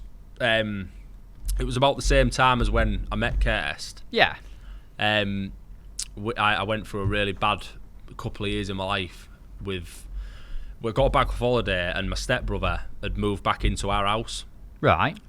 So I'd got back, Scott was outside, blah blah. Basically, Scott's Richard, my mum's partner's son, and he was my obviously stepbrother. Yeah. He used to go fishing all the time as well. Were you like me. close to Scott? Yeah, fairly, yeah. But do you know what I mean? We didn't speak all the time, but obviously when we did, we was mega close. Obviously, I've known him all my life, do you know what I mean? So it was like... Anyway, basically what happened was he'd moved in with us because he'd split up with his partner. And we obviously he'd moved into the spare room. Then he ended up moving out of there within a week. Moved in with a mate of mine. And then one night of that week, we got a phone call to say that he'd took his own life. Wow. So yeah, it was a really, really hard time, especially for my mum and Rich as well. Do you know what I mean? Because obviously, you know, you can't really put it into words how hard that was. You know, for everyone in the family. Not, you know, obviously not just me. Obviously, my mum and Rich was suffering massive, devastating. Yeah, devastating. And it it how old was you Scott? didn't want to go fishing. Scott will have been mid-30s. That's terrible. Yeah. Terrible. So yeah, so you didn't really want to go fishing. Do you know what I mean? It wasn't important then. How did you handle that, Harry? Like, obviously you've got not only what's happened to your stepbrother, but you've obviously got your mum, your stepdad, your family around you. Yeah, it was difficult. I think to be honest, I think you know I worked a lot to try and take my mind off it. Do you know what I mean? I was going out a bit as well, and just got into a little bit of a rut at that time. Obviously, you know, I think I was lucky really because I could have gone an even worse way. Do you know what I mean? But obviously, you know, time's a healer in it with everything. I think the more time you've got to think about something, you know, the more that it kind of wears off. Obviously, we'll never forget him. I've still got a tattoo there to remember him by. Do you know Let's what I mean? have a look at that. There, look. Rodders. That was his nickname, yeah, Rodders. Why'd you call him Rodders? It's just always been his nickname. I don't know. That's just what people called him in Beverley. Do you know what I mean? Right. He was a proper character, mate. Yeah, he was a bit like me, to be fair. All right, Harry, just show your cameras over here, mate. Just show it up to the camera. It'd be nice to see it. This one over where here? here? Yeah. Yeah. Bit closer to you, mate. Yeah. Sorry, bring it into your body a little bit. Oh, there. That's it. Yeah, Like that, yeah. And a bit higher. Yeah. No, sorry, mate. I'm sure people would like to see it. It's cool, isn't it? Yeah, it's really nice. It's really I've got nice. that. Lovely touch. Yeah. So yeah, it was difficult, mate. I'll be honest with you.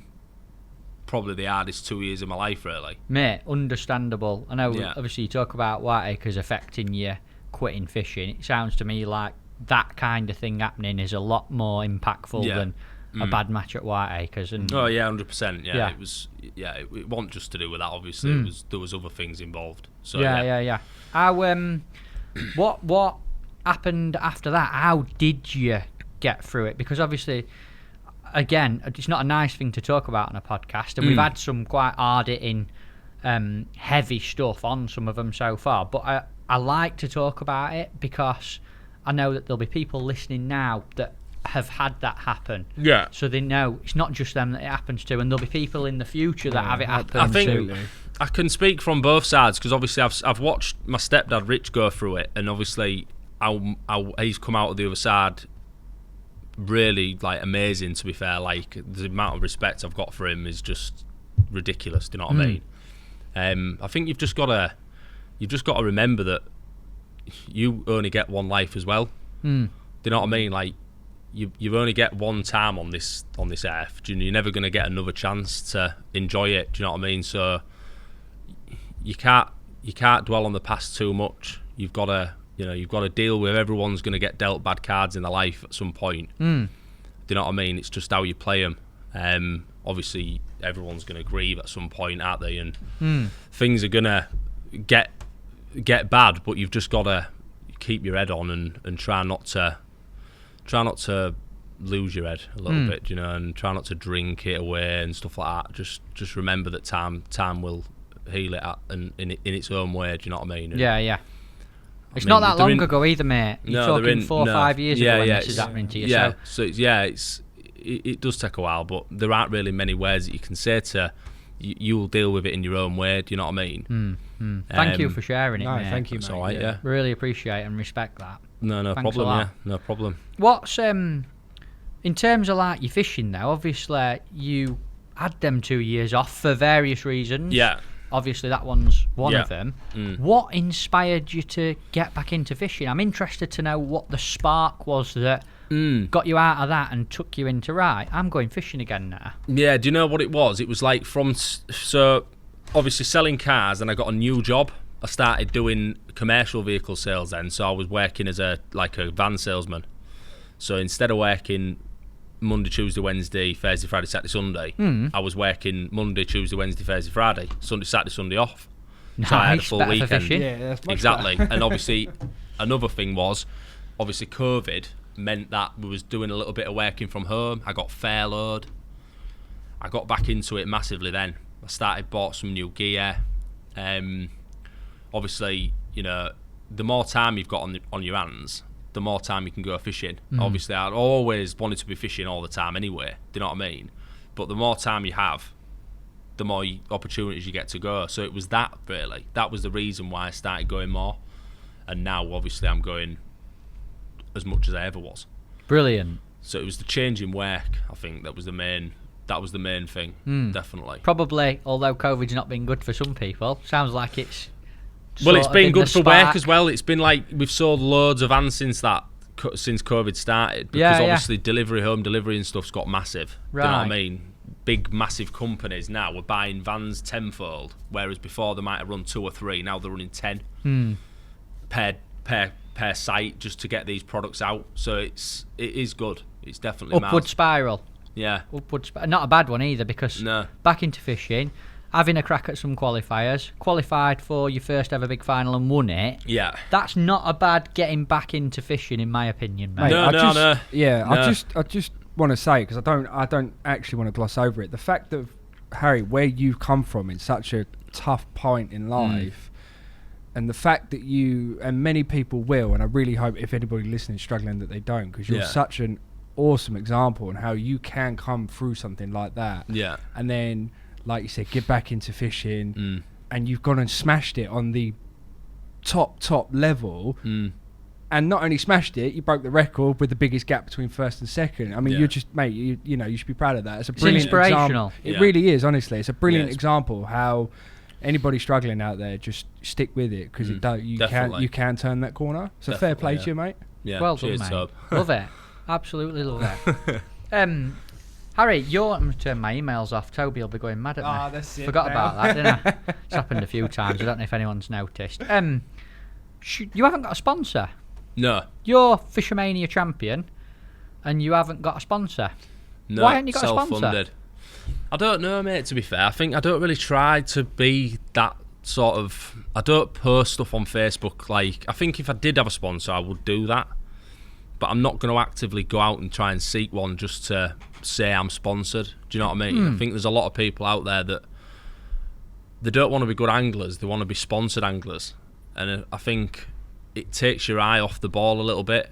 Like, you know, I don't want to go too much into it, but I just try to concentrate on my fishing and make sure that's right, not to try and concentrate on posting pictures and things on social media, because it takes too much time away from the fishing side of things, I think, personally. I think, obviously, if I did have a sponsorship, I would try and make that effort to do that, because, obviously, I would need to. That would be the right thing to do. Yeah, you understand how a sponsorship works, so you Yeah, want to of promote course, yourself. absolutely.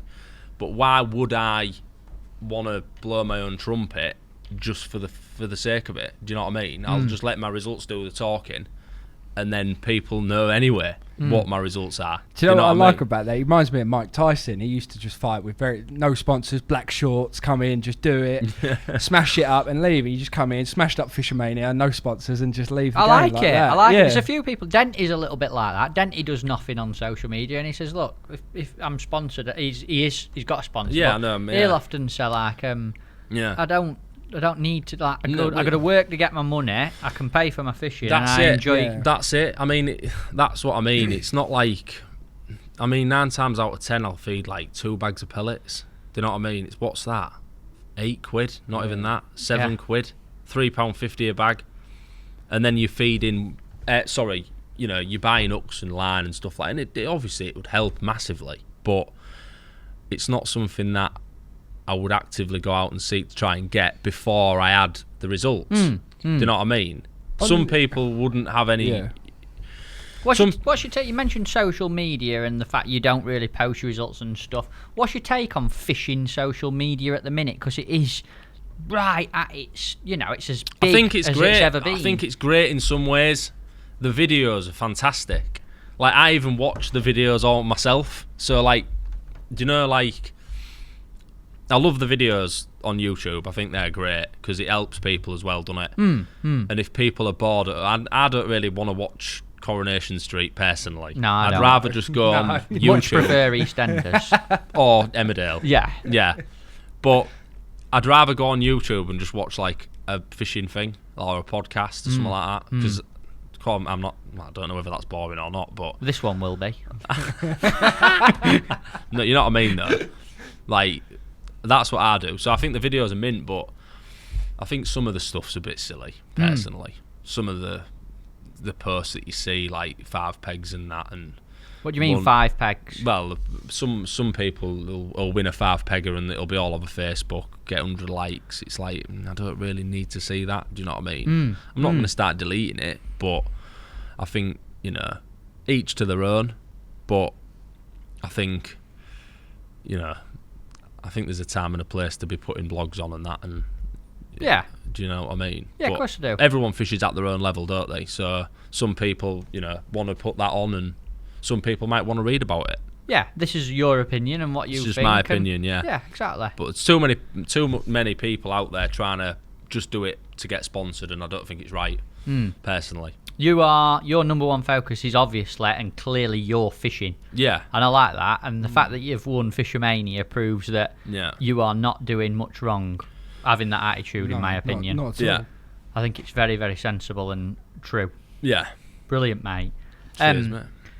Well, I'm going to get this podcast wrapped up a bit. I've really enjoyed it. But before we do, obviously got to ask you my usual quick-fire questions that I ask everyone Yeah. who's on it.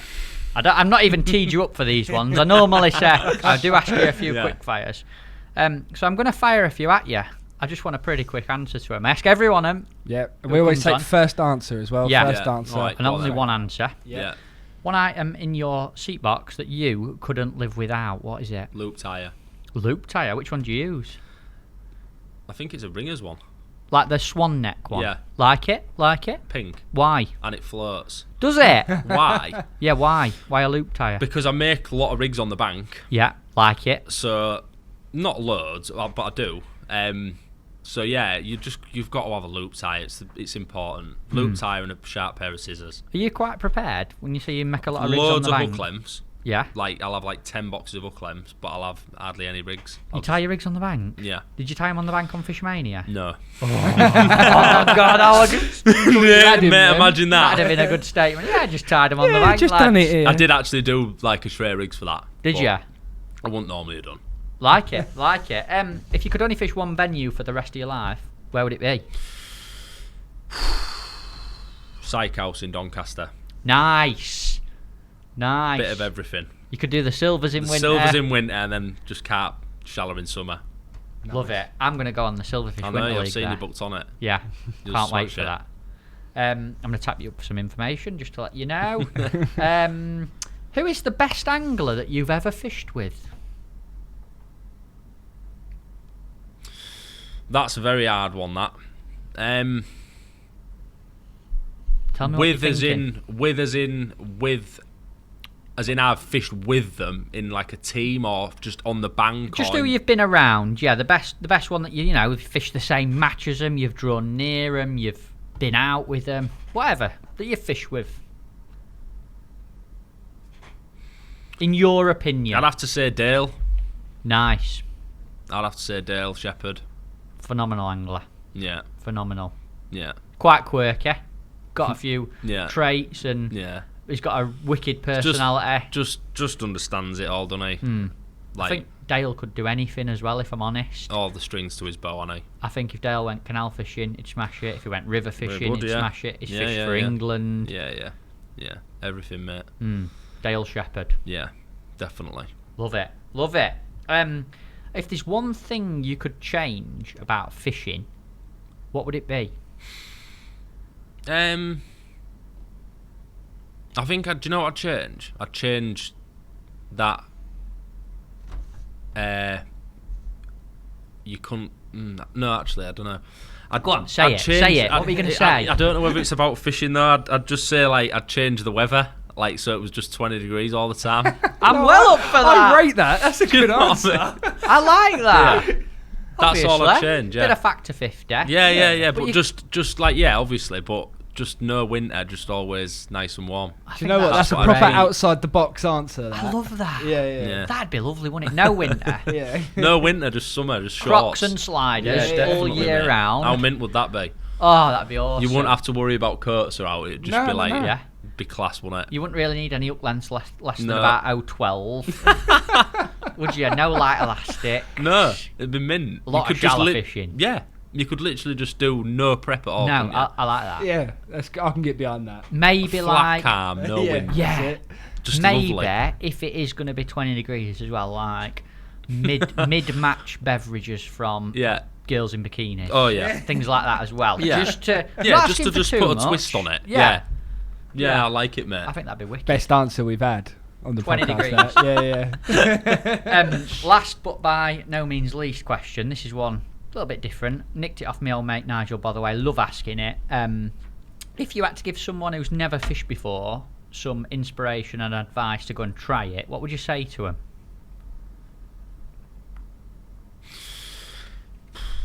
I don't know, mate, to be fair. I'd just say, look,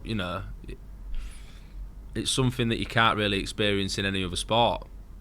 It's got so many different, like, sides to it. There's obviously the relaxation side, there's the thrill side, there's the being in the outdoors, there's, the climate, the different, everything. And, it's like you wake up, it's just something different to everything else, do you know what I mean? That's all I'd say about Fishing it. itself is constantly different, isn't it? Yeah, it's something that you won't experience with anything else. And obviously you've got football, tennis, golf, blah blah, but there's so many different types of fishing you can do. I'm sure that there will be one that you'll enjoy, whether it's fly fishing, sea fishing, a match fishing, carp fishing, whatever. Do you know what I mean? You will enjoy something, so just try it. Yeah. Like it. Yeah. Brilliant Great answer, mate. answer. Brilliant Yeah, answer. yeah, definitely. Before you go, I know you're a tight northerner. Have you brought us a gift? Yeah, I have actually. Come on, let's have it. Let's have a Harry Bignell's gift. What is it? I've brought you something very. You know you've got to It's leave this actually with been us. washed as well. No. Yeah. Is this That's the the official t-shirt. one? The one. Yeah. Wow. Whoa. Oh, There you go, yeah. Thank you very much, All right, mate. mate. Has it got your name on? Look at that. Go on, turn it round, Matt. Can you see it? Can you see his name on Yeah, there? that's the one. So this I haven't got is the peg number on there. the Cazoo The FishOMania. Cazoo one that I wore on the day, yeah. Really? Yeah, What aftershave did you wear? I didn't. I can't believe you Yeah, washed yeah. it. We wanted it with all the smells, mate. Oh, mate, imagine if I'd have come in a load of skimmer slime. I wanted a bit of Bignell BO under the armpit on this Big one. little B.O. Yes. That's a right gift, that, isn't it? Oh, Oh, wicked, mate. wicked. Thank you. That's No quite a worries. sentimental gift to give away. You know that It's we all right. keep this here and I that is know. it. Yeah, Right, that's it's fine. a proper piece of history, that. Thank you, mate. That is wicked, problem. mate. Thank you very, very much. Well, mate, I've loved that one. Been a I'm pleasure. sure Mate, everyone listening Loved has. it. Thank you. Been Honestly, mint. thank you so much for coming on. Really, Harry really Bignell, 2021 Fishermania champion. Put it there, brother. It's a pleasure. No problem. The Fishing Gurus podcast.